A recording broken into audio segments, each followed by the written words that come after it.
Orange County Fire Rescue. 6600 Sea Harbor Drive. SeaWorld Stadium. Okay. We actually have a trainer in the water with one of our whales. The whale that they're not supposed to be in the water with. Okay. We'll get somebody en route. Okay, come through gate number 3 to Shamu Stadium. Gate 3.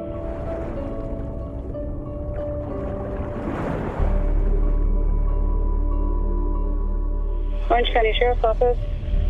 We need SO to respond for a dead person at SeaWorld. A whale has eaten one of the trainers.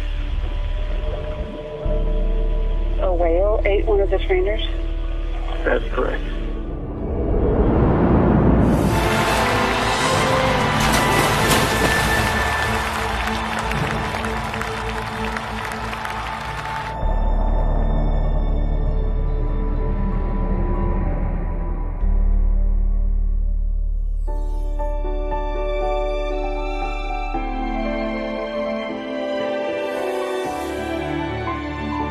You believe. My parents first brought me to a SeaWorld park when I was very young. From that point forward, I was hooked. It meant everything to me because, I'd never wanted anything more. I remember, being probably in first or second grade, watching National Geographic specials or Mutual of Omaha specials and seeing whales and seeing dolphins. And, as a little kid, just being really incredibly inspired by it. I never went to SeaWorld. I grew up in New York, so I went to the Bronx Zoo. Grew up on a lake with horses. We'd swim the horses. I grew up around the ocean. I came from the middle of the country in Flatland, Kansas. I'm from Virginia. Traveled down, did the theme park thing in Orlando when I was 17. And saw the night show at Shamu Stadium. Very emotional, popular music. And I was just, I was very driven to want to do that. Then I saw what the trainers did, and I said, that's what I want to do. One of the trainers there, he goes, what are you doing out there? You should be a trainer. I go, I don't know how to train animals. I've never trained animals in my life. How do you prepare yourself for an encounter with an 8,000-pound Orcinus orca? I always thought you needed like a master's degree in marine biology to be a trainer. It takes years of study and experience to meet the strict requirements necessary to interact in the water with Shamu. Come to find out, it really is more about your personality and how good you can swim.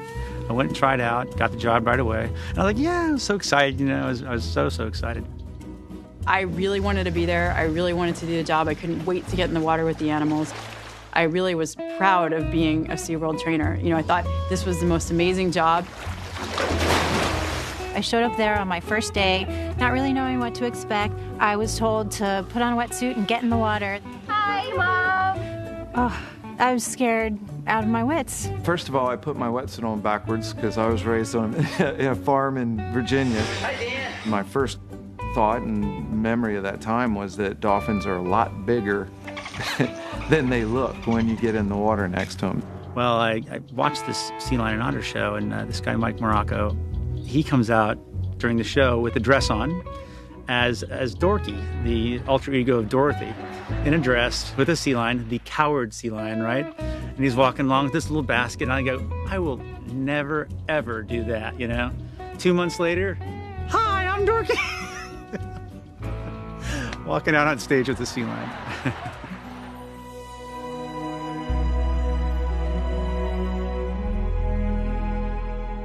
I was overwhelmed and I was so excited. I mean, just seeing a killer whale is breathtaking. I was just in awe. It's shocking to see how large they are and how beautiful they are. Being, in the presence of the killer whales was just inspiring and amazing. And I remember seeing them for the first time, just not being able to believe how huge they were. You're there because you want to train killer whales, and that's your goal. I didn't know it was going to happen, so I wasn't expecting it. And one day they say, okay, Sam, you're ready to go. Come on, you got it? You're going to stand on the whale. You're going to dive off the whale. The whale's going to swim under you and pick you up again. And then you're going to do a perimeter ride around the pool. Good. Keep moving. Right at full flight out. They just told me to go do it, and I did it. Wow, I just rode a killer whale.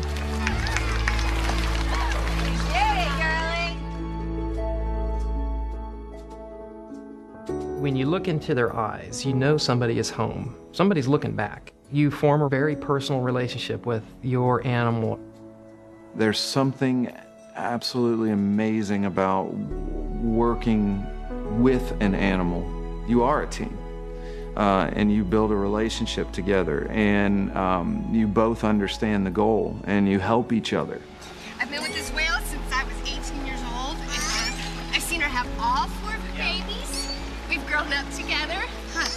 That's the joy I got out of it, is a relationship like I've never had.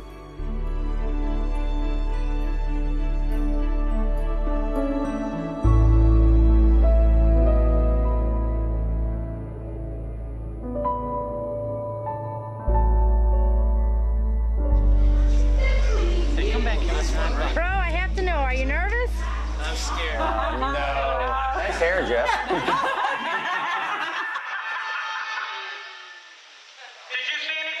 Projections for the future of Jeff Fentry. Jeff Fentry is going to go over there. He's going to shine. You're going to notice all Don? Oh, that's Don. Wow. He's going to be my supervisor one day. There you go. I knew Dawn when she was new. She was a great person to work with, and she obviously blossomed into one of SeaWorld's best trainers. This is Don Brancho. Don is the senior trainer here at Shamu Stadium. I guess you could say I kind of knew Dawn in a past life. It's a tough job, isn't it? Yeah, we really do go through a lot of physical exertion. You can see in the show, we do a lot of deep water work, breath holds, very high energy behaviors with the animals. Obviously, they're giving out a lot of energy too, but we're working together and having a lot of fun as well.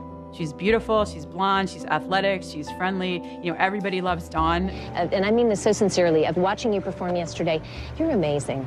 Thank you. You really are. She captured what it means to be a SeaWorld trainer. She had so much experience that it made me realize what happened to her really could have happened to anyone.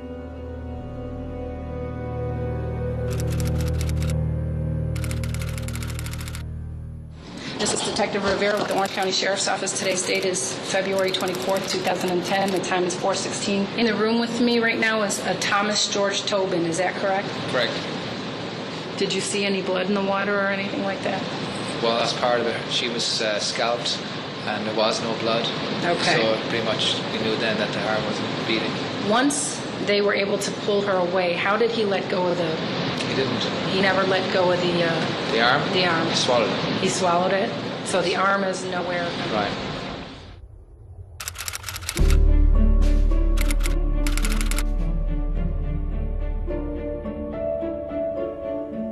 OSHA, on behalf of the federal government, is basically suggesting that swimming with orcas is inherently dangerous and that you can't completely predict the outcome when you enter the water or enter their environment. That's the crux of the OSHA case. Stay out of proximity with the animals and you won't get killed. It will have a ripple effect through the whole industry. This was national headline news. SeaWorld's whale performances may never be the same. Right now, the theme park is arguing in court to keep whale trainers in the water, something OSHA says is extremely dangerous. These are wild animals, and they are unpredictable because we don't speak whale. We don't speak whale, we don't speak tiger, we don't speak monkey. And tempers flared between the two sides today when OSHA's attorney suggested that SeaWorld only made changes after trainer Don Brancho's death outraged the public. OSHA doesn't want the trainers going back in the water without a physical barrier between them and the whales. Being in close proximity to these top predators is too dangerous. They won't then be getting in the water, riding on the whales, things like that. If you were in a bathtub for 25 years, don't you think you'd get a little irritated, aggravated, maybe a little psychotic? The situation with Don Brancho, it didn't just happen. It's not a singular event. You have to go back over 20 years to understand this.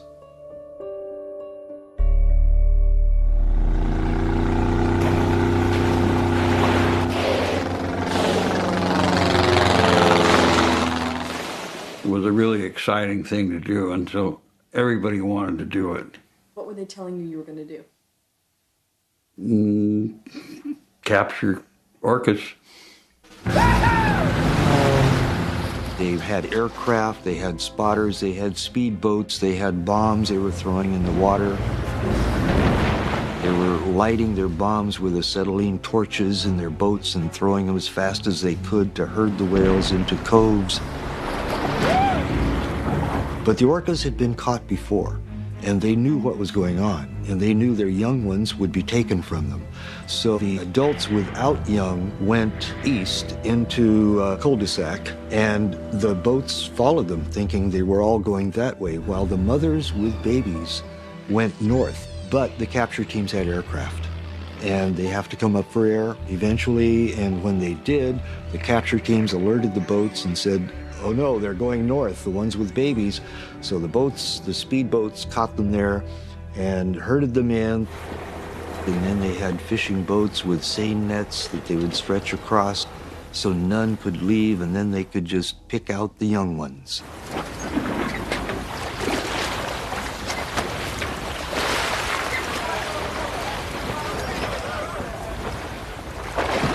We are only after the little ones. And a little one is, you know, a big animal still, but I was told because of shipping costs, that's why they only take the little ones. They had the young ones that they wanted in the corrals, so they dropped the seine nets, and all the others could have left, but they stayed. We're there trying to get the young orca in the stretcher, and the whole family is out here 25 yards away maybe in a big line, and they're communicating back and forth. Well, you understand then what you're doing, you know.